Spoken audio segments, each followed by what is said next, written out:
so goes the powerhouse.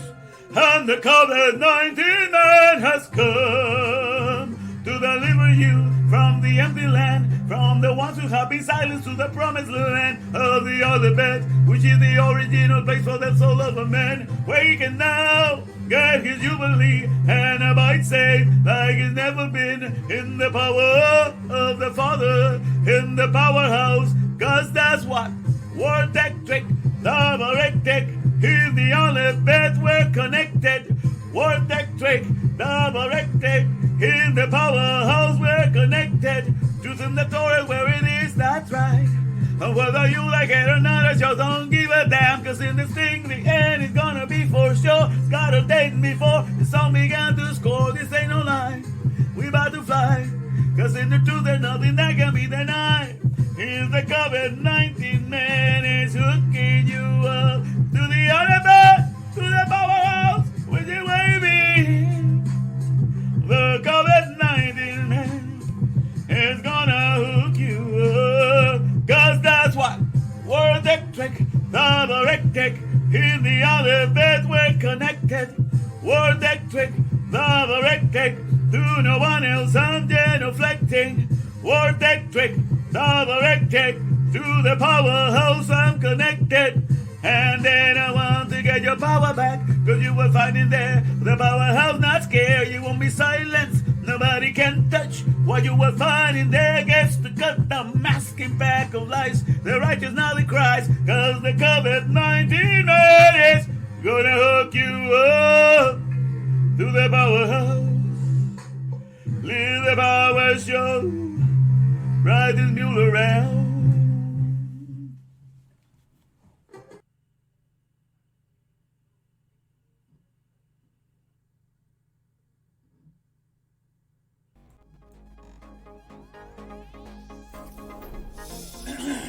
Welcome to HDTV 28, Adabarim, Torah Values 613. Alright, all of you are welcome. Glad to see you coming. So, welcome to HDTV 28 for another broadcast of this daily saga that's going on with the $0 campaign. Glad to have you here at HDTV 28, Adabarim, Torah Vote 613.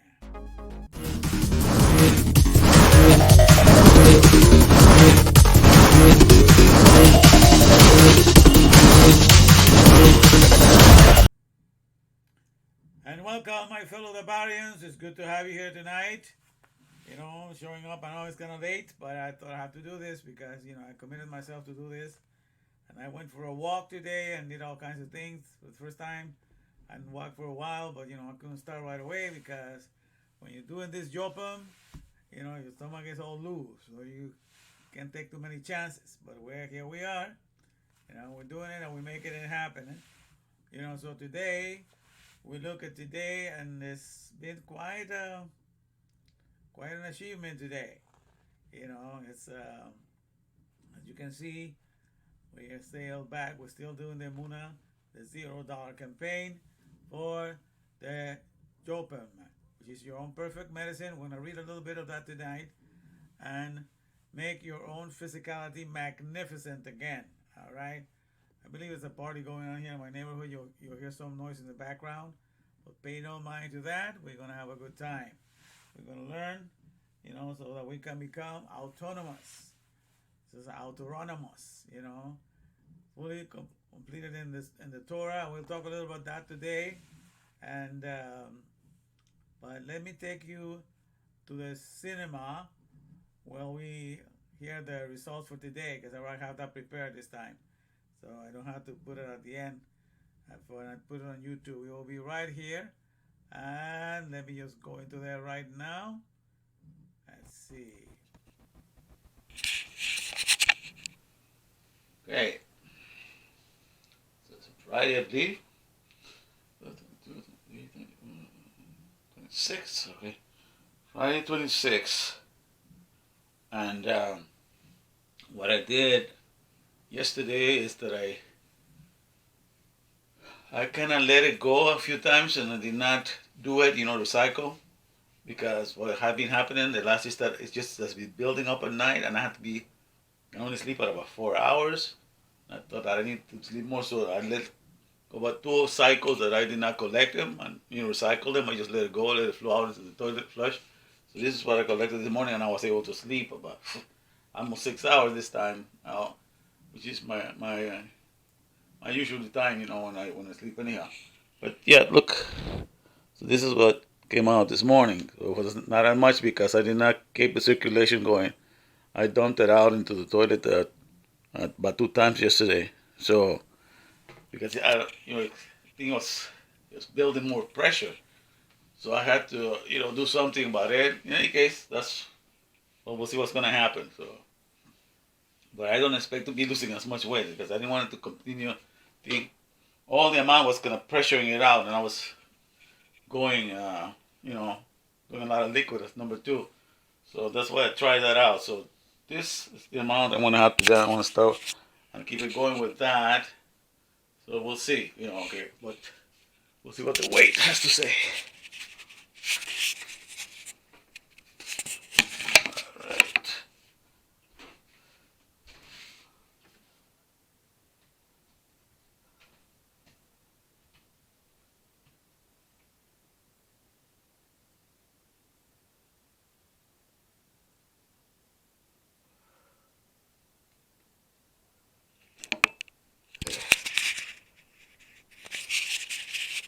All right.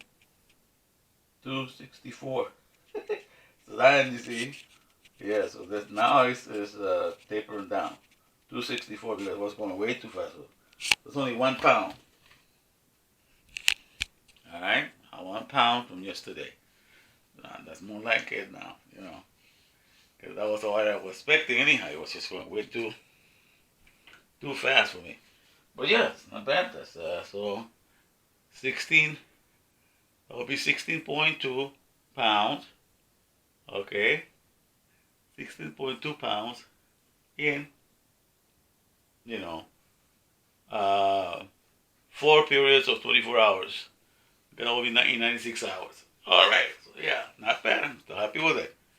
That's how it is. Yeah, so because by doing that yesterday, I didn't have to go to the bathroom as many times. So that's why I let it go. But in any case, that's what's going on. So we keep working. We keep going with this. All right. All right.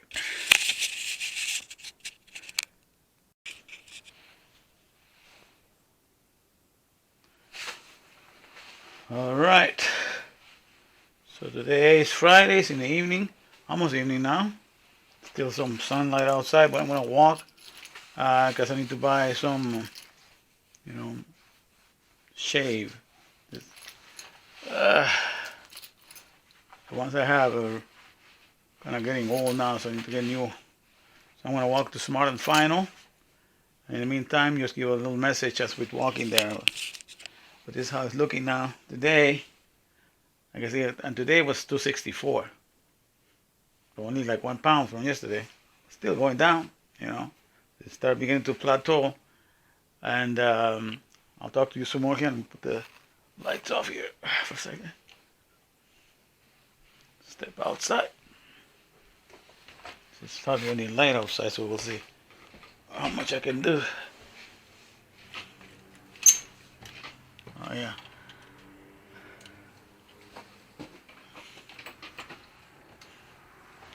Hey, my little plants, how you guys are doing? All right. Do I have my wallet here? Yeah, I do. Keys, all right. Now let me get going.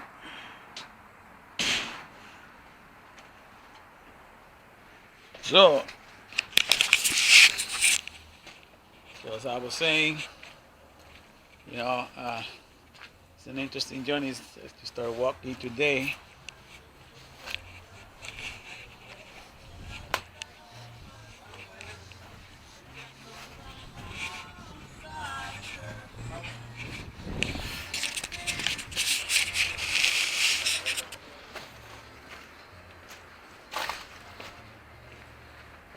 All right. Okay, There's a little light still. You can still see things.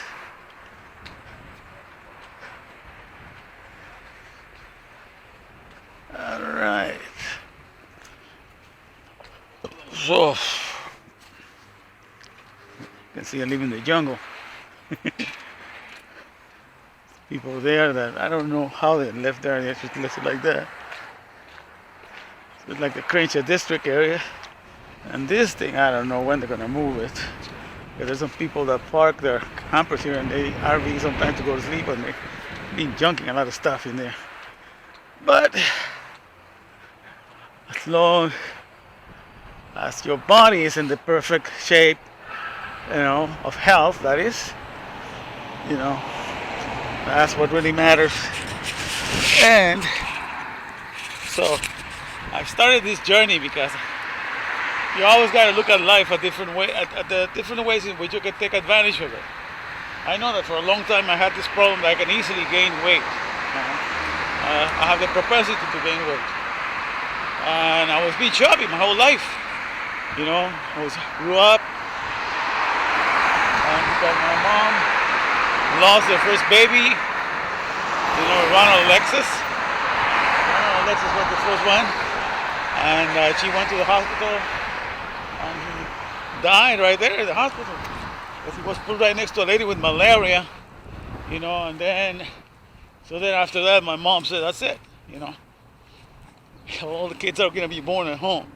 So I was born at home through the help of a midwife, on December 25. And my dad always tells a story that it was hard to get one of the midwives to be sober because, on December 24, everybody gets drunk. So he went all over the town looking for a midwife to be sober enough. And this one lady that was half sober prepared some coffee for her and she came down to the house. It was quite a story because I was born on Christmas. All right, but you put the glasses on.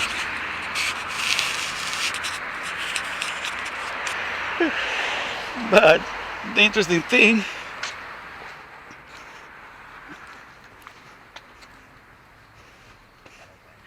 let me see here.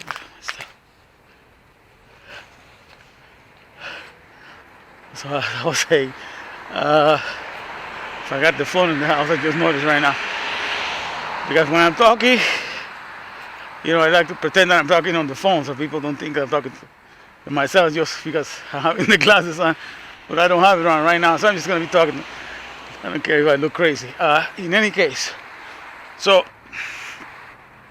I was born and then my mom, she had to make sure that I was fed well. And so she just put all kinds of stuff on me, make sure that I was always chubby. And I don't blame my mom for that. Moms, love to make sure the kids are well fed and all that. There's nothing wrong with that. That's just the instinct of mothers. But in any case, so pretty much my whole life I have been chubby. Now finally, it was in 2011, 2012 when I finally managed through different methods of fasting to go down to my ideal weight. Because according to the standards, it says that my ideal weight really was between 130 to 150. Past 150 or something, you consider already overweight. So most people are overweight because hardly anybody gets to the standard of their real weight. So I managed to go to that in 2011 and 2012 through fasting with basically with grapes. That's how I did it with that. And grapes brought me all the way down to it. So, and as the year gone by, I've done different kinds of fastings. And so this year, because of the pandemic, I didn't get to walk that much. So,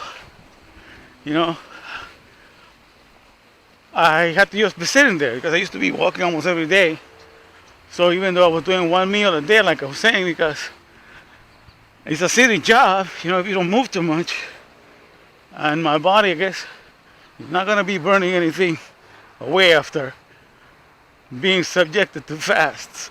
So it tries to preserve everything I eat, you know. So, like I said, last year, March 22nd, I was about 318 or 320, I mean not 300, 200, 218 and 220, right around there. And so this whole year, it took a whole year to gain about 60 to 62 pounds more.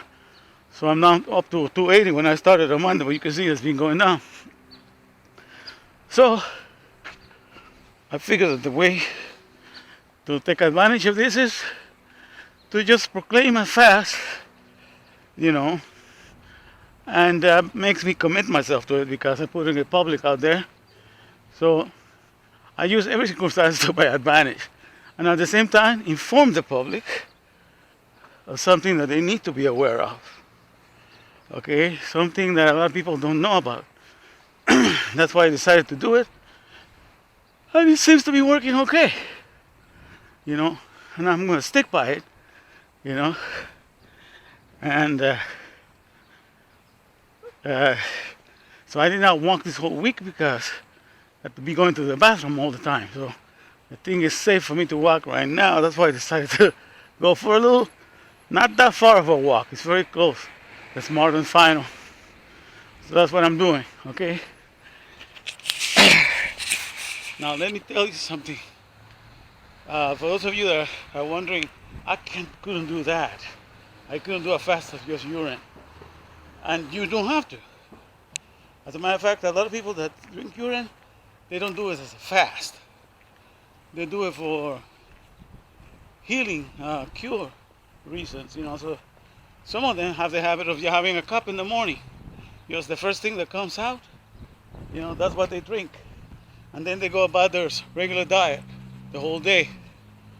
But just having that practice, they never get sick of anything. That's like a preventive measure. You know, if you don't have any ailment or you're not too sick, that's why you could acquire that habit. And you'll find that you won't have any pains of any kind, you won't have flus of any kind, or anything of that sort. So it's an overall healer for all kinds of things, because it's all composed of your DNA, which is the best doctor in the world. Okay, so you got to use that liquid gold, which is free. Your own body produces it. That's trust in yourself. You see, that's then admission of fact that you trust yourself.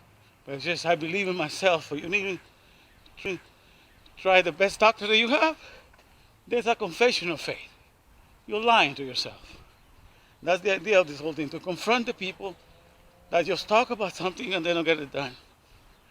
And so that's a habit right there that you can, you know, try to appropriate for yourself. So it doesn't have to be like a fast of the whole thing.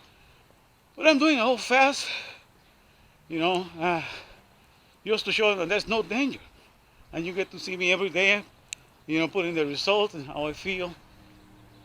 And so yeah, pretty much that's why this is being done, you know. And I'm going to stick to it and talk to you. Now, what I wanted to mention is, I mentioned the other day that Jesus did not do a healing for a deaf man, but I was wrong. And I had my doubts, and I went looking for it because I wasn't too sure.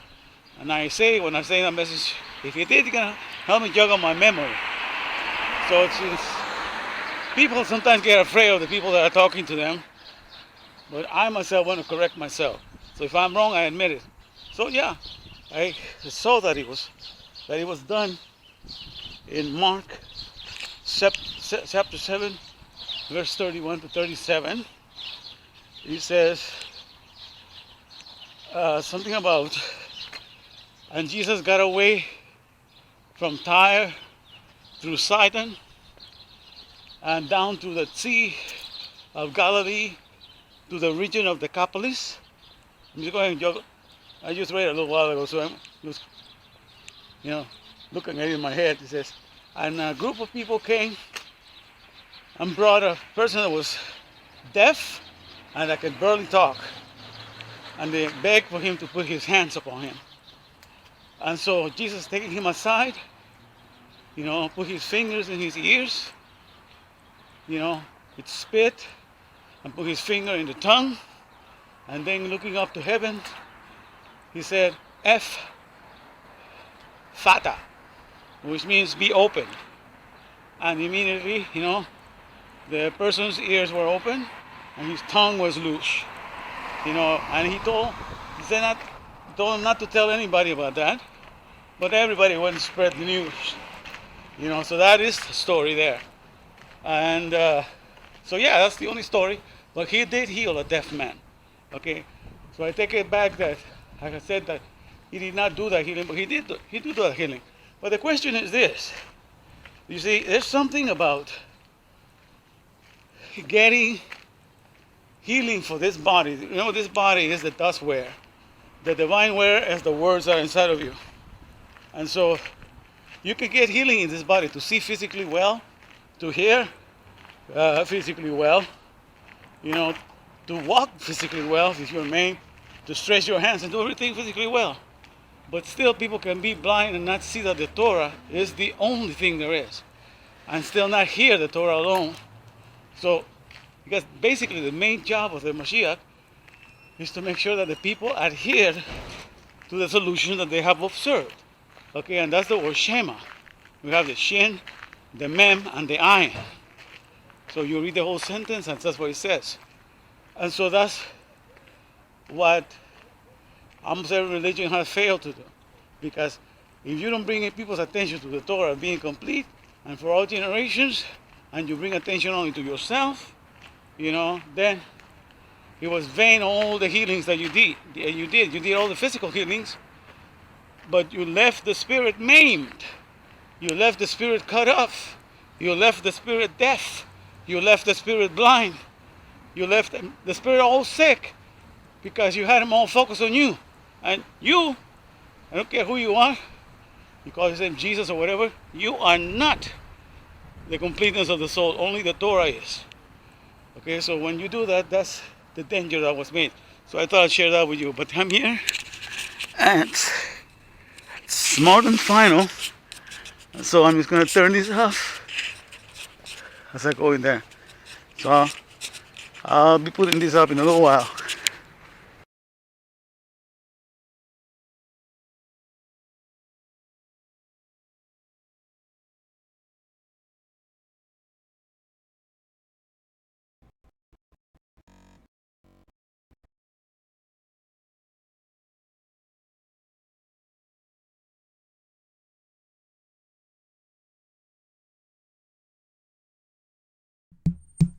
Okay, so here we are. We just finished.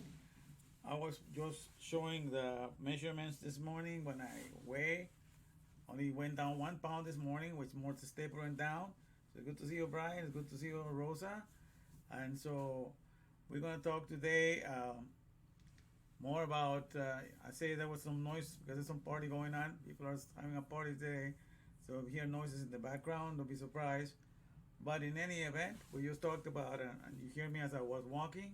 I walked to Smart and Final because I needed to get some Gillette Fusion blades, for shaving because the ones I have are getting kind of old.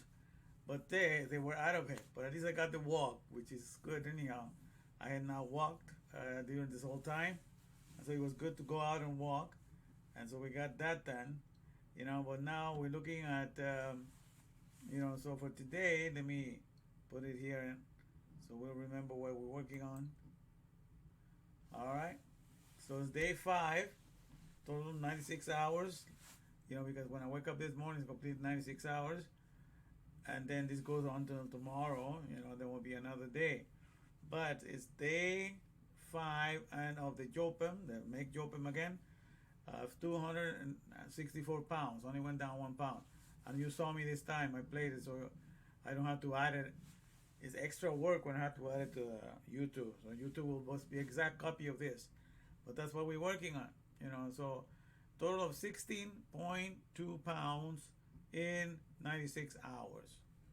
That's come to an average of about 4 pounds per day. Still not bad. It's going very fast according to the way I look at it. And but in any event, And I am explaining on the walk, that's you get to see that when you start doing the job, you don't have to do it the way I do it. You know, like I'm doing a whole fast on it. But that's not necessarily something that you need to do unless you're really sick. If you're really sick, then you need to drink it like that so you get healed right away. But if you're not that sick, like, you know, I'm talking about sick, like a bedridden, you know, even if somebody helps you to put it in your system or you put it on, you know, you can still get healed right away. It won't even take as long as I'm going to be doing this stuff. Because this thing, you know, is your number one healer that you're carrying in yourself. That's what we're going to look also today. How is it that the pharmaceutical and, you know, pharma companies know about this? And they gladly donate urinals all over the place to collect it, you know, because it's a gold mine. They call it liquid gold. We're going to hear all about that. That's how these elites, they know that the words that are in us is the riches of our soul.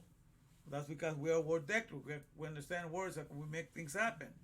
You know, so they use that ability, you know, to give us jobs and everything. But we are not exalted that high for being that kind of creatures that are word dectoric and able to run the mule and run everything else in their society. So, because the way that we're made, you know, with us being cellionaires and being alebechionaires, they have nothing to do with it. You know, the fact that we can get something and understand it, you know, and then pass it on down to the next generation or bring in this world, that's all credit to the Alef Beth. Because he made us be this way, to understand words and to carry within us. And because words, once they enter into us, they're all with us, the Torah will never leave us. You know, that was God made that sort of, the Torah was written, so the Torah, at no point the Torah will abandon us and goes to heaven, you know, and wait for, so we can wait for it to come back. Because whoever replaced the Torah in Christianity abandoned and went to heaven, because he said he was the Word that was with God in the beginning. God gave us the Word in the Torah, his mindset, and the Torah has been here all along because we have had words so that we could find some guidance while we are in this earth. So his word has always been here with us, so we can enter into the mindset. You know, and he did not do a work of going away, you know, like some other people that pretend, oh, I am the word of God now. Yeah, but I'll be dead, I'll rise again, and I'm just going to go for a little vacation up in the heavens. But wait on my return. You know, when will you ever going to enter into the mindset of the Father, you know, if you don't have the Torah to guide you? The Torah, the 304,855 letters of the sequence of the alphabet, Aleph Bet, is what keeps us in the mindset of our Maker. And that's what really matters, right? So, let me see what we can do here. So today, I'll take you to a passage. Yeah, we're going to talk about the word Yeshua, which means salvation, you know. And from there, the derivative of Joshua, which is the book of Joshua. And then we have Yeshua in the New Testament, that they want to call it again. But the word meaning is salvation, all right? And so I explained that previously. I did a whole program on this before, if you remember. You know, how is that when that word was used in Exodus 14:13, you know, let me take you there right now. See if we can find it. Let me put it here for you for a second. All right, so here we are. All right, good to see you guys there. All right, now let me see. So let me tell you here. So when we go to Exodus, here we go. Exodus chapter 14. You know, it's interesting because in that story, God tells Moshe, because that's how you say in Hebrew, you know, Moses, we say Moshe, because it's come from the letter Mem and Shin and the letter He. Those are the three letters. Mem for solutions, Shin for the two teeth for adherence, clasping of something, and He for life. So the name of Moshe, you know, keep it in mind, Moshe means the solutions to the adherence for life. The solutions to the adherence for life. So it's interesting that God, you know, you would have ever used a guy with that name that has the solutions to the adherence of life to use him to write his book. to write his mindset on the paper, on the papyrus. So it's interesting how God works, He uses everything according to the way they're designed to work. So he was the perfect one made for that with that name. He was born to present to this world the solutions to the adherence of of life, because that's what Moshe means, the solutions to the adherence of life. And he's got two letters that go along with Shema. Shema starts with the shin, the teeth for the adherence, and then it follows with solutions. So the first two letters that says Moshe, those are the Shema, has them, just backwards. But he has two letters also that share with Shema, and Shema is the shin and the mem, which means the adhering solutions, okay? And it has the ayin of the observations of what you have observed. And that's, or assimilating, because that's what you do. The shin is for the teeth, which eats away, assimilates, or clasp onto things. So you can adhere unto the word, you can chew it in for your soul, because we're supposed to be chewing in the word of God and taking it into our mind, into our hearts, into our mind and everything. So we'll be the leaders of the mindset of God, kings, if you please. And so that's the situation. And I also, in the video that I just played, I apologize for having said before that there's no miracle in the Bible about Jesus healing the deaf, and there was one, and I explained that, how that's found, because I said if there is, you need to juggle my mind, and if you hear me say something that is wrong, confront me, guys. I'm here to be corrected as well. I'm not perfect. I'm no God. I'm full of faults, but that's in the Bible, the righteous is not a person that does not make errors. He said the righteous falleth 7 times. He will make mistakes, but he doesn't stay down, but he rises up again. So what the righteous is, because the righteous is the person that is learning instruction, and he learns instructions and he wants to keep on doing it and perfect himself at it. Just like a child starts riding a bike and he falls, but he gets off 7 times and then he just rides away, and then like he always been ridden. So it's like that he decides to be a bicyclist and he becomes that. So we're saying we want to do the right instructions. We fall sometimes here and there, but that's what a righteous is. In the Bible, the righteous falls 7 times, but he get it up again. And so because we have a heart that wants to go in the direction of who God is. So I said that, but I was wondering, I think there is a passage. So I went to look it up. And clearly enough, it's in Mark chapter 7, I believe verses 31 to 37, He talks about when it says that Jesus left the vicinity of Tyre and went to Sidon, down to the Sea of Galilee by the region of Decapolis. And a group of people approached him. I'm reading this from memory because I just read it a little while ago. A group of people approached him and told him to lay his hands on this person that was deaf and could barely talk. Okay? So the thing is, so he took this person aside, by himself privately, and he put his fingers in his ear, okay, and then created some spit and put his finger in his lips and his tongue, and he says F.F.T.A, which means be open, and that's how he got to see, to hear, and to see, and everybody was astonished that he did that, and he told him not to make a big publication of that, but everybody wanted to tell everybody else, and he said he has done all things well. So that's the miracle there, and that's the passage where it occurs. So I stand corrected. I made a mistake when I said that.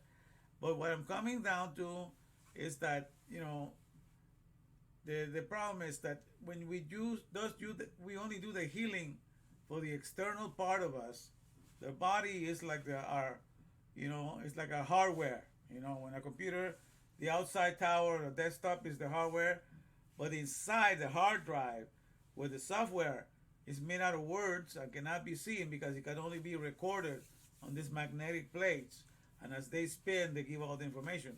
So it's recorded in this, but it cannot be seen because the word is divine.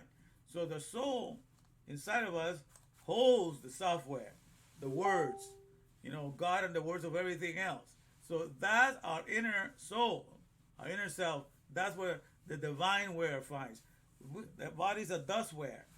And so when the dustware gets repaired, that doesn't necessarily means that the information, the software in the hardware has been taken care of. You understand? Like if you have a computer, like a desktop, and it's somebody punched it on the side, and so it has a bump in it, and so you go ahead and you take another piece and you put it in there and you fix a nice bump so it looks nice. You took care, of the outside of it, the hardware of it, so it looks good. It looks brand new again. But that doesn't mean of all the words that are inside the software, are being taken care of, because taking care of the external does not equate with taking care of the internal. Okay, so you have to take the words into you and set your mind all right. So the Torah was left here all alone, and that's why I'm trying to explain. So you can fix the external one, the dust. So because that's the curse that came in. Said, "Dust thou art, and to dust shalt you return." And dust just is another word for Adam, because Adam means dust, ground. So you are ground now. You're only aware. You're only going to be aware of your hardware, that you're made of the dust, and you're going to work just for that. But still, if you want to get into the mindset of the Father, the word was still there. It's not like he cut off the word, because we can still take in words. That has never been taken away from us. He made the circumstances hard, for the dust, for the body of flesh. So, it will be hard to till the ground. You will earn your living by the sweat of the brow. The woman will have pain in the labors. He did a little complication thing so people will not be comfortable in the flesh. That was just a measure. People don't realize when God did that curse, it's so that because man had become now, he was going to do everything for the flesh. And so if God left it comfortable for the flesh because he's identifying with it now, he would have never think of going back to just be in the mindset. So it was a grace thing that people don't understand. For God to make it hard for men to just to be able to labor and have to do this, because God wants to remind you, that you need to get back to my mindset. And so he will put it kind of thing so you will not be so comfortable, at least not your whole life. From time to time you will come and ask and look at him, because first of all, in the beginning everything was there. Everything was clean, pure, pristine. The waters, everything, the air was beautiful. Everything was blossoming, But when men forgot just to enjoy the comforts, and just give themselves to the flesh, he made it, because he was only listening to God. Ammon was only listening to God, but when he decided to work things on their own, God knew that if they're only going to identify with the flesh and look for courage in the flesh, might as well put the external circumstances kind of hard so they will go back to the original reason why they were created.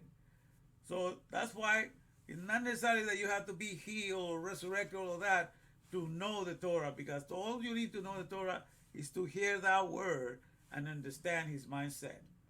Okay, and once you're there, you are in your home. The Alef Bet is our home. Thou has been our dwelling place throughout all generations. That's what it says. Okay, so this is here when we hear the words Joshua in verse chapter 14, which is the number for David, chapter 14, verse 13.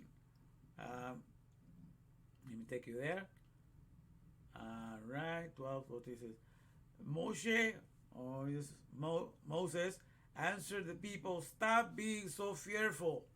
Remain steady," which means be still, it says in the King James, "and you will see how Adonai is going to save you." It will do it today. Today, you have seen the Egyptians, but you will never see them anymore. And behold, it says, but let me put it in the King James here, so because you translate it better. Let me see if I can see it here. All right. Okay, King James. Let me put it here.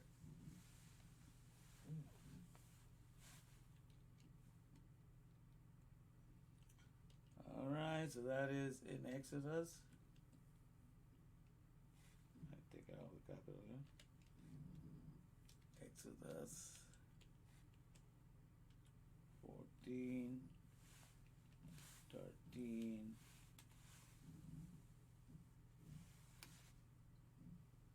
Oh, so I had the King James. Let me put it in there. Alright, sorry about that. Have this ready.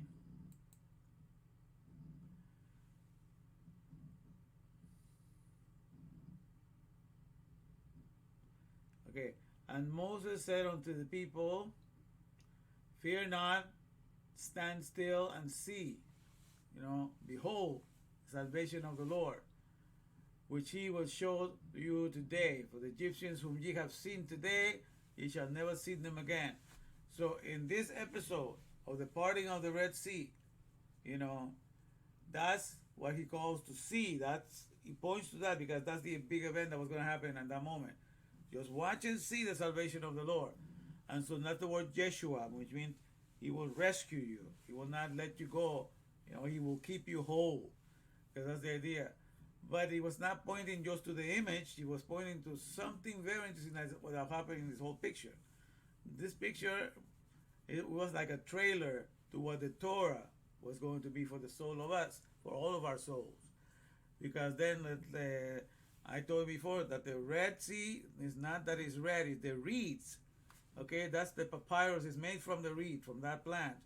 And also the thing to write, the writing instrument. Before there was the quill, the feather, it was this thing that was made from papyrus as well.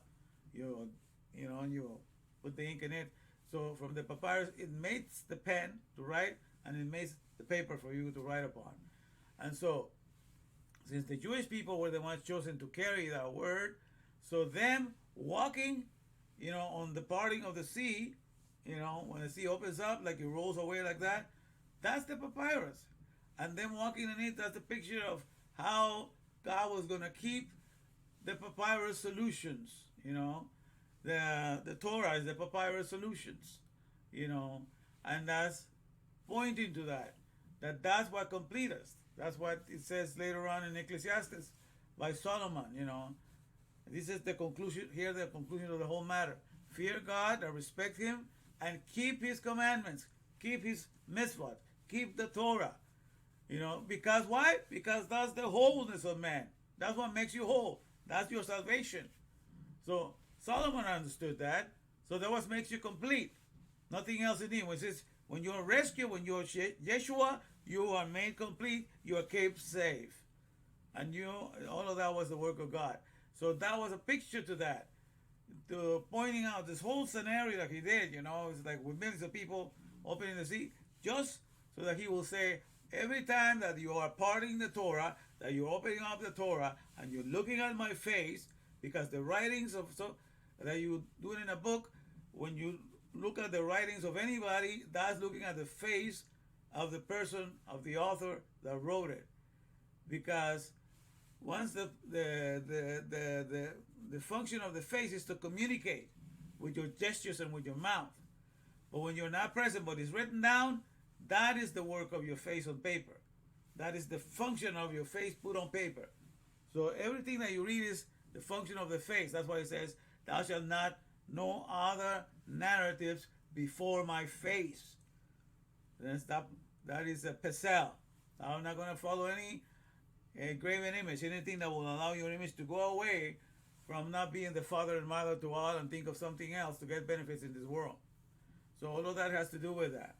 So that's what we have here. So they will see the salvation. They will see the Yeshua that God referring to. It was the parting of the Red Sea because they got rescued. None of them suffered any harm. They were saved and whole. But also he was pointing out to the Torah that as long as you keep on reading the Torah, nothing is going to happen to you. God is going to be caring for you. And he did that to, I believe, to Hezekiah. Hezekiah, that was during the time of Isaiah, I believe an army of 185,000 soldiers that were going from town to town, and they were just demolishing everybody. They said they were going to come and get rid of, Hezekiah. He says, and just like no God of any other nation was able to withstand us, then your God is neither going to be able to do anything. And Hezekiah was a very righteous king. He didn't have like a big army to fight him. but he instituted a lot of Torah reading. You know, he got the whole nation back into reading the Torah. So during the whole time of this ordeal, that this big army of 185,000, you know, people were coming, you know, and he just pleaded to God, Lord, you know, handle the situation, you know, because we're busy here reading your word, we're taking care of business for you. So what God did was, you know, he sent, he did an amazing thing with them. He just got rid of them all by himself, and they just kept reading the Torah. So that's another big rescue and salvation of the Lord there, because they had the Torah open. They were parting the Torah. They were parting the sea of the papyrus. The sea of solutions, remember? So they were doing the papyrus solutions, and that's all they were their business, and God went and wiped out all these people. You know, all by himself. Nobody had to lift a finger. Why? There was again the rescue. You see again, as you all open, parting of the Red Sea, parting the Torah, and you do into that. When you're like that, my friend, when you want to behold the face of your lover, you know, that means you want to kiss God. You want to feel, you know, that fresh kiss of his, that breath coming into you and giving you life, like he did with Adam. That's that intimate relation. That's why he wants every one of his children to do that. You know, to get, that's what Joshua said. And Joshua means salvation too. That's the meaning of it, Joshua. But he said, and look at me, because, you know, I'm your salvation. No. Your salvation is in the Torah. Open it up. This book of the law shall not depart out of thy mouth. Every one of you, from any one of you. You know, don't let the rabbi, you read it for yourself. Open up the page and be kissed by God. Be kissed by his face. Let the breath of the Almighty come in and give you the life. That's the intimacy that God is looking for all of us to have with the Torah, which is the work of his face. You know, as it was written down by Moses. You know, Moses, behold, his mindset, and he put it down on paper. So his mindset has been put down on paper. And you know, when some document is put down on paper, it's more binding. Because that means the people are committed to keep the things that they do. That's when they sign it up. We're going to put it in writing, you know. And all the attorneys and everybody know that means when you put something in writing, you mean business. So when God put it in writing, you know, so there you can see his face, in the sense that those words move you to become a conduit so that God can flow out of you. So you can inherit his attitudes of how he cares for words, and that's all that matters to him. So all of that is that's the kind of situation in which God wants us to be. And that's why he left the book all the time. It's not like the Torah was written and then, okay, I'm going to send the angel Gabriel to take it to heaven. And later on, when you behave, when you really want it, then I'll send it back. Nothing like that, you know. So why is it that Christ, who calls himself the Word that became flesh and all of that, how come he abandoned, he went to heaven? And then we have to be praying that he comes back again. What kind of a Torah is that? Okay, so that doesn't put you in the mindset, you know, being kissed by God every day as you open up his Torah, you know, and understand his mindset and live accordingly. So all of that is taken away from you. And let me read a passage here, or something that I so in regards to that, let me play you a little scene from that. You've seen it before, but just to set it up here, let me take you there. Let's see here. I think it's in this one. Yeah, yes, there we go.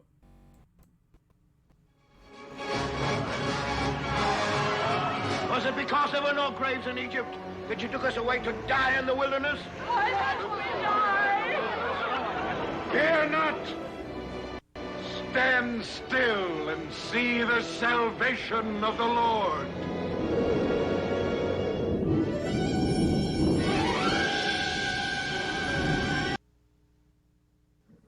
The Lord of hosts will do battle for us. Behold his mighty hand.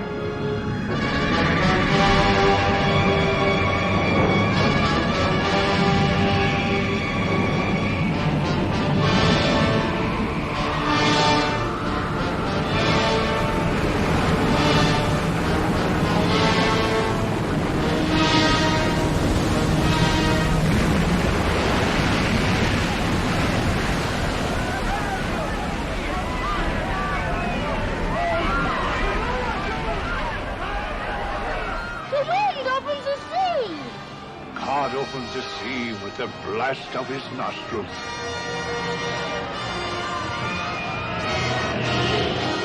Lead them through the midst of the waters. His will be done. He opens the waters before them, and he bars our way with fire. Let us go from this place. Men cannot fight against a God. Better to die in battle with a God than live in shame. Praise God and down into it!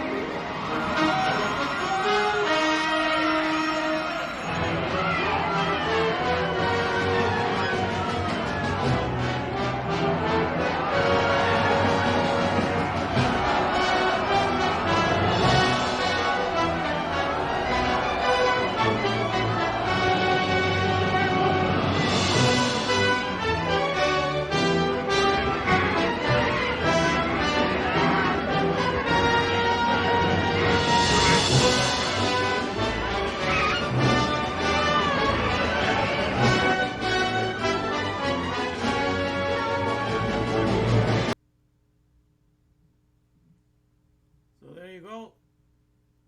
So you can see, there's no better director of history than Hashem, than Yud-Heh-Vav-Heh. He did all of that to announce the dawn of the Torah that he was going to bless us with. Okay? Because this whole people were the ones that brought it in. So all you can imagine, this is like a whole thing for God and all the Egyptians that were going to get killed, all were the extras in his great production. All of that to present to us. Let me get it here. This marvel, the Torah. This is the one that bear fruit gave me. On the day of I got it on December 21st. You know, when the COVID-19-MAN was exactly 9 months old. The day that the Star of Bethlehem shone again. And the day that HDTV 28, you know, Adarim Torah Volts 613 was born and registered. So this is the Torah. You know, I have inside the little thing that comes. So you lift it up. So he's the crown, he's the king. And this has to be established as the law above all things. Because it's the only one that allows you to enter into the mindset of the other Father, you know, and do everything according to the way that he likes it to be done. So this is what matters. And for this, and to leave us this, because that has stayed with us all this time. It has never left and gone to heaven. Because this contains the face of God that's ready to kiss us the moment we open it up. We're there to receive the kiss of heaven. You know, the breath of that Adam was breathed with, so that our soul comes to life in his mindset and in his heart. So that's what was given to us, all right? And so, to tell you how clearly it's given here in Deuteronomy, I'll read this to you. Here in Deuteronomy chapter 30, verse 9 to 15. It says, and the Lord thy God will make thee plenteous. That means you're going to be abundant in every work of thine hand, and in the fruit of thy body, you're going to have a lot of children, and in the fruit of thy cattle, you know, and in the fruit of thy land, for good. For the Lord will again rejoice over thee for good, as he rejoiced over thy fathers. If thou shalt hearken, or pay attention, or listen, that's the word Shema again. You know, say here, if thou will hear a Shema unto the voice of the Lord. And what's the voice? The papyrus speaking. God to keep his commandments. And that's the word keep is shamar. It sounds close to shami, my son, that's why I remember that. Shamar means to treasure. And yet shall treasure. So it's not something that you keep as an obligation, but something that you treasure. The word is that you something that you treasure very highly.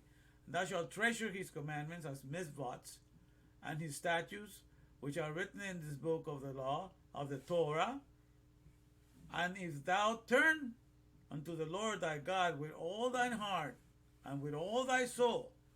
So, you put your whole heart, and your whole soul into it, your whole mind, you're into it. For this commandment which I command thee this day, it is not hidden from thee. You know, so I'm not showing you something that is that you don't know what it is. Neither is it far off. It is not in heaven that thou shouldst say, who shall go up for us to heaven and bring it unto us, that we may hear it and do it. Okay? So he tells you that you can do it.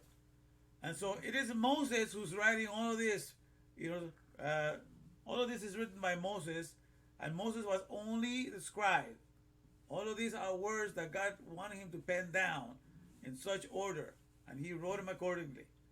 This says, and the Lord thy God will make thee plenteous in every work of thy hand, in the fruit of thy body, and in the fruit of thy cattle, and the fruit of thy on the land for good. For the Lord will again rejoice over thee for good, as he rejoiced over thy father. If thou shalt hearken unto the voice of the Lord thy God, to keep his commandments and his statutes, which are written in his book of the law, and if thou turn unto the Lord thy God with all thy heart and with all thy soul, for this commandment which I command thee this day is not hidden from thee, neither is it far off. It is not in heaven that thou shouldest say, who shall go up for us to heaven and bring it unto us, that we may hear it and do it. And do it. It says, so you're asking, who's going to, we don't have it here. So it says, neither is it beyond the sea that thou shouldest say, who shall go over the sea for us and bring it unto us, that we may hear it and do it. But the word is very nigh, very close unto thee, in thy mouth and in thy heart, that thou mayest do it. So I don't want to hear any excuses. It's not I'm taking the Torah away from you. I have it so you can read it every day. You have it very close to you.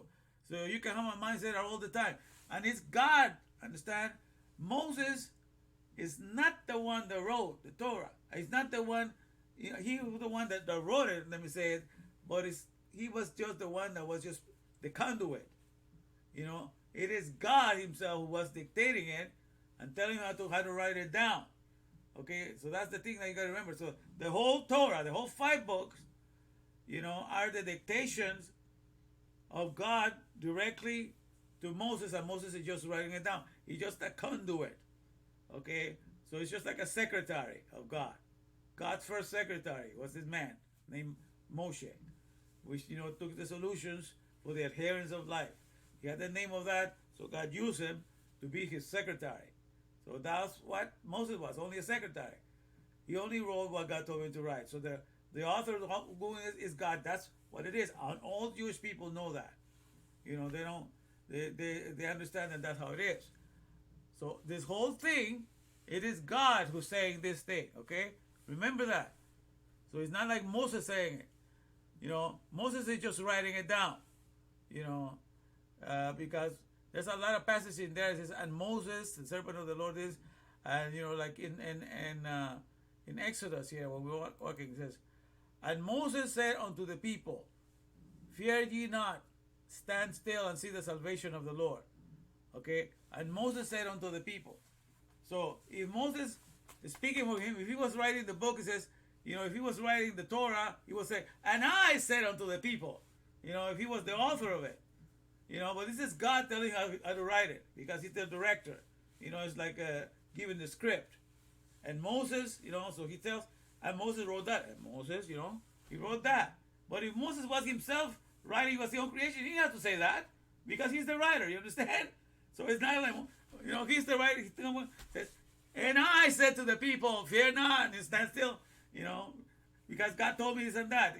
Everything is, his name is mentioned, like he's part of the story, but he just wrote it down that way, because God is dictating it to him.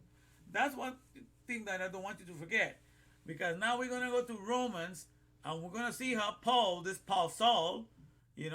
sounds like Paul and Saul, what a great disservice he did to the Torah. He just tore it to pieces. Because we're going to look at Romans here. Look at what it says in Romans. There's bread in my heart's desire and prayer to God for Israel is that they might be saved. Okay. And what is the salvation? It's the Torah. They already have the Torah. But he's thinking of salvation from another means, right? We know what that is. For I bear them record that they have zeal of God, but not according to knowledge. For they being ignorant of God's righteousness and going about to establish their own righteousness, have not submitted themselves unto the righteousness of God. For Christ is the end of the Torah. What Paul is telling you, with Christ the Torah ends. Is that what God is saying in the other passage? The Torah is going to end. You got to keep you with your heart and your soul. It's something completely different. For Christ, the Mashiach, means that the Torah ends. So is that what the Messiah is all about? For Christ is the end of the law, the Torah, for righteousness to everyone that believe it. So by getting rid of the Torah, by bringing an end to the Torah, you're going to have righteousness. What kind of thinking is this? Completely discarding the Torah, okay? It says, to everyone that believeth, that's a confession of faith. Again, it's just going with a story in your head. For Moses, it says, Moses, giving the credit to Moses. For Moses described the righteousness which is of the law, that the man which doeth those things shall live by them. But Moses, it was not the author of anything. It was God, the one who is righteousness itself, who is the author, and telling Moses what to do. So Moses described it, the righteousness which is of the law, that men which doeth these things shall live by them. So he's trying to give authorship of the Torah to Moses. Well, Moses was only a secretary. So that's one way of twisting it really bad right there. That's a pausel, creating a narrative that does not exist in the Torah. So it says, for Moses described the righteousness which is the law, that men which do these things shall live by them. But the righteousness which is of faith. Now who's this faith? The righteousness of faith speaketh on this wise. Say not in thine heart, who shall ascend into heaven? Didn't we just hear that? Right now, a little bit from Deuteronomy. Do not say who shall go and get, It's God who said that. Yud-Heh-Vav-Heh who said that. The one who said the whole thing, he said it. It's not like Moses said a portion of it and then down the faith. And he's called, so he says the righteous that is of faith. So it's like trying to devise something. Like this faith is different from Moses saying something. He's just trying to put the Torah fighting against itself. What kind of crazy lunatic does that? But that's why he does it. He just twists everything. So I'm telling you how he mishandles scripture. Says for the Christ, but what's it described? It is okay. We'll see. Okay, for Moses described the righteousness, verse 5, verse 6. But the righteousness which is of faith, speak it on this wise. Say not in thy heart, who shall ascend into heaven? That is, he puts his own explanation. What that means is this. That is to bring Christ down from above. Or who shall descend into the deep? That is to bring up Christ again from the dead. He's trying to give his own meaning. Like God had to wait for him to be born many thousands of years to make this simple for every one of us. There was no need to go and explain it that way. It wasn't like he was missing that explanation, but he's trying to explain it because his job is to make a deity out of a man.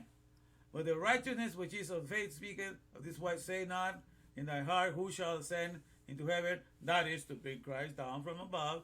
Or who shall descend into the deep? That is to bring Christ again from the dead. Well, what say it? The word is nigh unto thee. Okay, remember like it says, the word is nigh unto thee, even in thy mouth and in thy heart. And then he did not finish it. For you to do it. You did not need it any mediator. You can do it once it's in your heart. That's what it says in Deuteronomy. But he doesn't put that part to do it. All right? He cannot say that you are able to do it and agree with God, because he's creating a whole narrative to make Christ, the Moshiach, become God and become, dispensable. And so he doesn't finish that part. So he says, but what said? The word is nigh thee, even in thy mouth and in thy heart.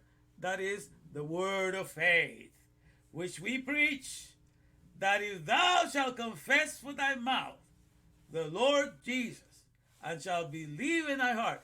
If thou shalt confess with thy heart the Lord Jesus, okay, given the title of Lord, and shalt believe in thy heart that God hath raised him from the dead, thou shalt be saved. So this, he takes this whole thing. So it's not in Deuteronomy, nothing like that is found. We go back to Deuteronomy. It says, but the word is very nigh unto thee, in thy mouth and in thy heart. So what? So that you will wait on the Messiah and believe on the Messiah and then be saved?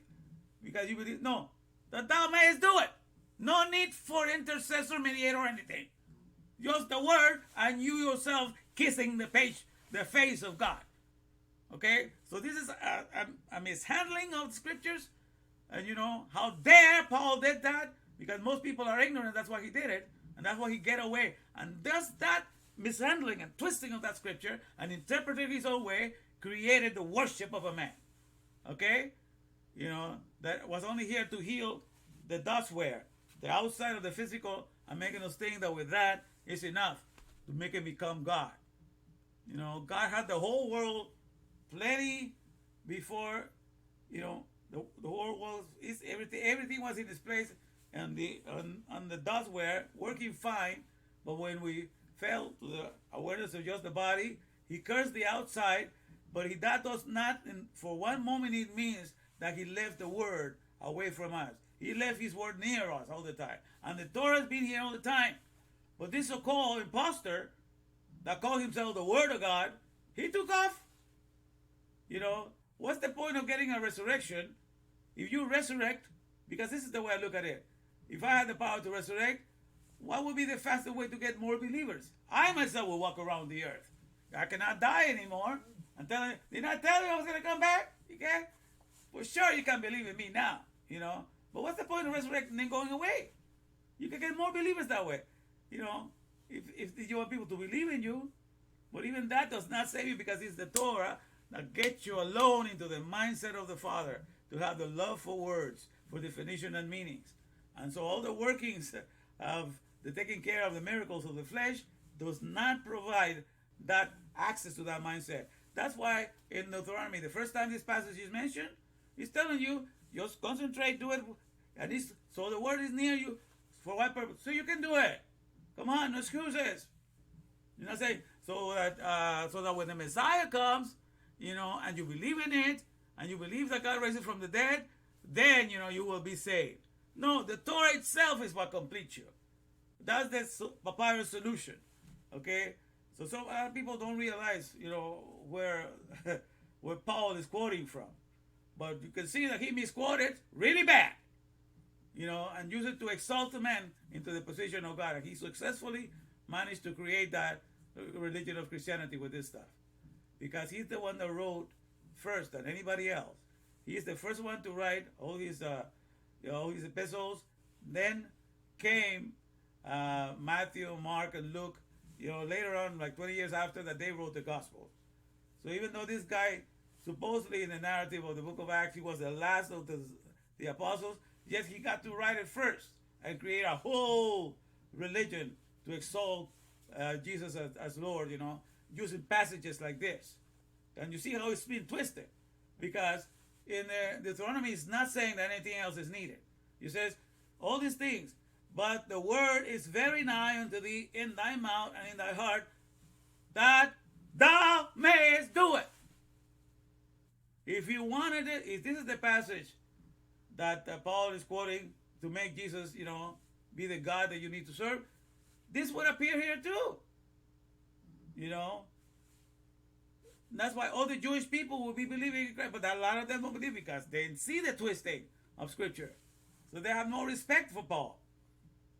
A lot of Jewish people hate him because he did such disgrace to the misrepresentation of Scripture, But there's other ones that we can talk about, but just right there. So this thing, is all that is needed. This is the king of literature to place us in the mindset of the app. And there's nothing that comes close to it. Only this is the original one. So if you want to acquire the mindset of the app, so you can learn to have live your highest potential, as a human being that is in love with words and the order of words and loves definitions and meanings.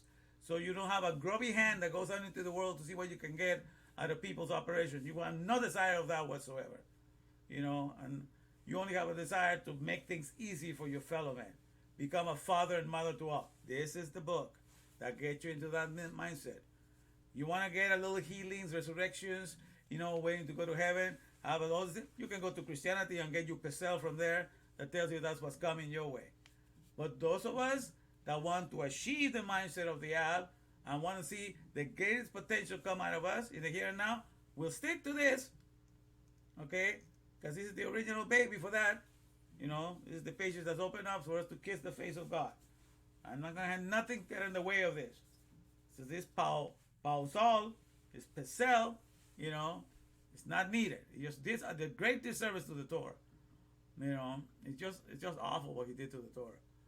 And so, but now let me take it to Martha, so you can read something a little bit about how the people take advantage of you, knowing pretty well that you already have your own perfect medicine. Your own perfect medicine is your Yopem, and it's your ultrafiltrated plasma. The names are given, ultrafiltrated plasma. It's just plain urine, okay? And but it's in you. But if it was waste and it was trash, how come they donate urinals? Everywhere the construction works or any events happen, they donate the urinals, because it's gold. They call it liquid gold. And so let me read a little portion of that today, and then we're going to close. Because I already read you about her life, how she, all the stuff of the suffering that she went through. Because, she went to many doctors that know that they use urine, but none of them suggested that. I'm sure that a lot of them took the urine sample, but not one single of them told them drink a drop of it. Not a single one. Because that is money for them, and a way to steal from you. As long as you're sick, you're going to make money for me. So let me see here. Okay, so let me go to chapter 2. Yeah. So the last time he was talking about, okay, I left it in July so many years, so on top here. And even though this natural medicine, I'm on top all the way. And even though this natural medicine seemed so peculiar to me at first, I later discovered, to my surprise, that medical researchers have been intensely studying and using this medicinal substance for decades. As a matter of fact, unknown to the vast majority of the public, this incredibly simple and wonderful natural treatment is a well-proven, understand? It's an admission of fact. It's not a confession of faith. All the pharma, they know this is an admission of fact. They study it. Okay? So, it says, well-proven medical therapy that has been used extensively and successfully throughout the 20th century by doctors and researchers from many different branches of medicine all over the world, and has been shown to be amazingly effective in treating a huge variety of illnesses.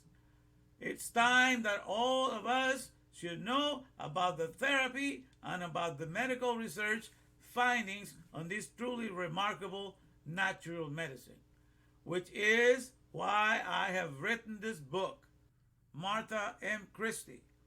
And it's amazing because her name Martha, if you take each letter and you put it in the consonants of the Hebrew, Mem, okay?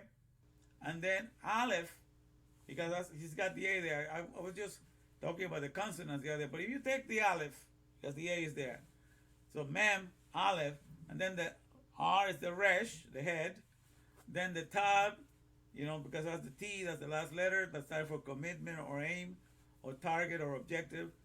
And then you take the H for Hey, and then you take the A at the end again, the Aleph. Okay? So that's the solutions for powerful, for the powerful mindset, commitment to life fortification That's what it says. So it's the solutions to the powerful mindset commitment to life fortification. Because strength and fortification are the same thing. So that's the meaning of the whole name of it. You take letter by letter, in Hebrew. The Hebrew has a way of explaining what a person can do. So the solutions, to the powerful mindset, because she put down all the stuff, in the appendix. It's all the research she used. So the solutions of the powerful mindset for the commitment of life fortification, because that's what she does with this. By telling you about your liquid gold, that your urine is so fantastic, and you go try it, you get life fortification, life strengthened. Your life is strengthened. And then the middle initial is Mem, for solutions. And her name Christy just means a Greek name for Moshiach, or the Messiah. So it's interesting that should be also the work of the Messiah. It should be the solutions, okay? Because the Mashiach starts with the memos. The letter for the Mashiach has 4 letters. Like Moshe, which is the Moses, has 3 letters. Moshe is solutions, the solutions for the adherence to life. That's what Moshe means. The solution for the adherence to life, because it's the Mem, the Shin, and the He. The solution for the adherence to life. That's the name of him. But Moshiach also has the Mem and the Shin. Moshiach has those 2 also at the beginning. The solutions to the adherence. But then he has the Yud, like the little arm, the little arm that represents work. But he has a hand at the end. Like on top there you see Jud. Jud is the little hand, and it's right next to the calf, which is the palm, like this. All the way on top there you can see. And so on. And then he has the calf. So he has the hand and the calf. He has the arm, and then he has the hand, the palm. Okay? So Moses was the secretary, right? So he wrote the solutions to the adherence for life. That's what he wrote when he wrote the Torah. He wrote those, and so what the Moshiach means is the solutions to the adherence of the writings, because of the hand and on the palm of the writings of the hand. So the Mashiach is supposed to get people to adhere to the writings of the Torah. So that everything serves that. Serves the writings. The writings is the work of the hand. Okay, that's the arm there, right next to the calf, the Yud. Has the arm there and has the hand. So the writings that have been approved. The hand stands for being approved and authorized. So Moses is the secretary that has the solutions to adhere to life. And then the Moshiach, what he does is just brings the solutions, to adhere, to adhere to the work of the hand, or the work that's been authorized, or the writings that have been authorized. Okay, because that's a job that you do when you write something. So all of that is there. So the name of Martha, the solutions of the powerful mindset for the commitment, of life fortification. That's what I do also, and everybody should be doing to teach people to have the life of the Torah in them. Okay? But it's interesting that the name of this lady matches what really the work of the Messiah is. The work of the Messiah is to give solutions for the people to adhere to the Torah and to be convinced that nothing else is needed. So all the pesels in the world will just be vanished and done away with. Okay? So that you will just adhere to that. Because that's what's going to happen at the end. That's the job, is to make sure that this is king, and the Lord shall be king over all the earth. This Torah is going to be the only solutions there are. And his name shall be Ehad. Zechariah 14:9, which happens to be the name. Zechariah is mine. 14 is the name for David, and 9 is for Tito. I have all those things in that verse, so I stand a good chance to do this. Because nothing is pointing to what I'm doing anyhow. But that's what the Messiah does. He brings the strong solutions, to put you in the mindset, so that you will be a life fortifying individual. You'll be autonomous with the word, and everything that you learn, the definitions and meanings, and you bring that, and those are the solutions of the Messiah. So interesting that the name Martha M. Christie represents that in the Hebrew letters, you know. So in any case, because all the stuff that she is are the solutions of the Messiah. And really that's what the Messiah is supposed to do. You know, that's the work that he's been empowered to do. And that's amazing, you know, that I did not chose her on purpose just because I knew her name.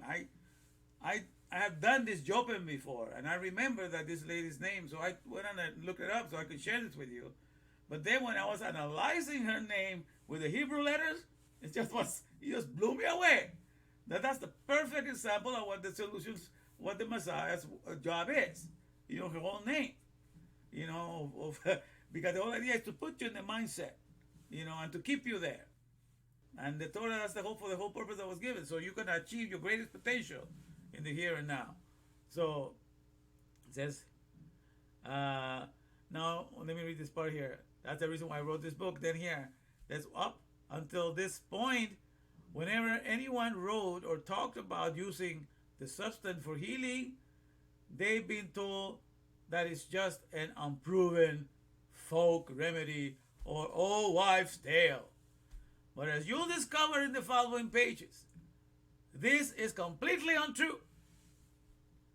The truth is that doctors and medical researchers for years have scientifically proven the tremendous effectiveness of this natural medicine. They just haven't told us about it for reasons which we'll discuss later on this book.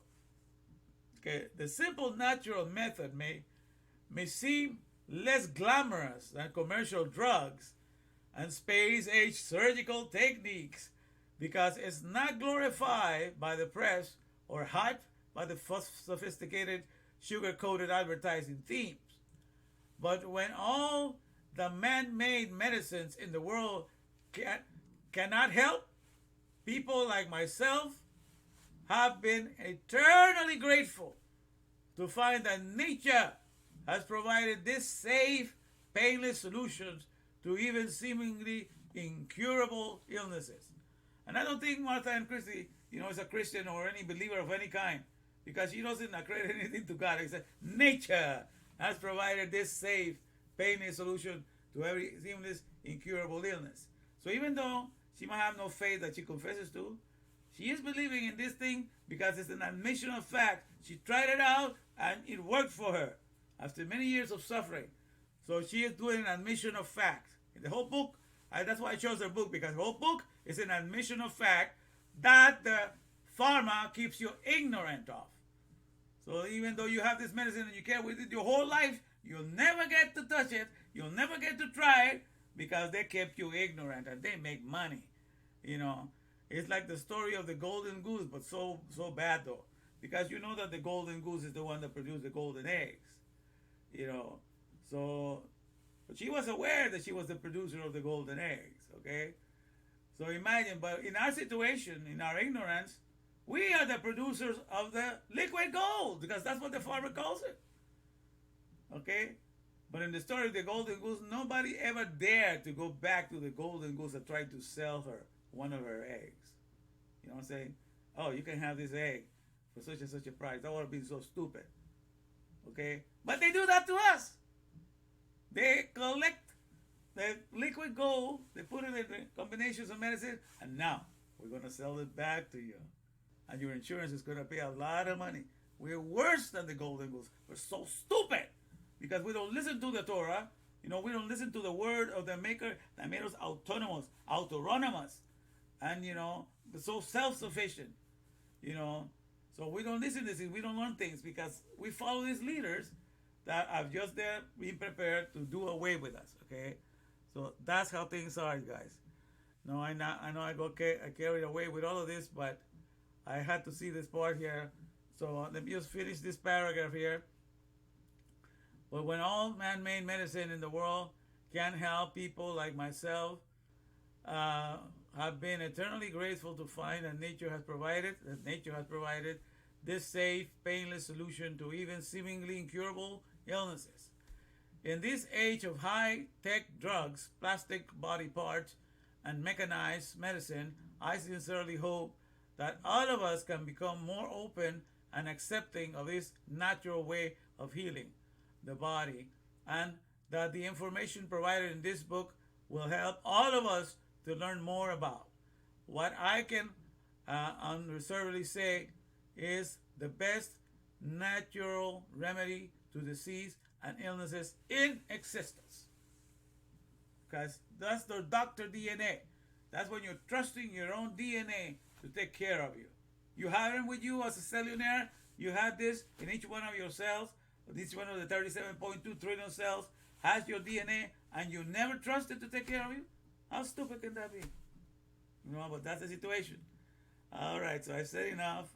And I know I went a long wind because tomorrow I'm working tomorrow, but it's not going to be that early. I start a little later. So that's why I went longer today. So, let me see how we're doing here. All right. So, here we go. All right, this is great. So, I'm glad that you guys showed up. I know, because I did not announce to a lot of people this thing, but we did it tonight. We went a long while we said things that needed to be said. So I'm glad you stay along. I hope you learn from it. You're strengthened by it. So I'm going to close it here. It's already almost midnight. So we did quite a job today. Let me put it here.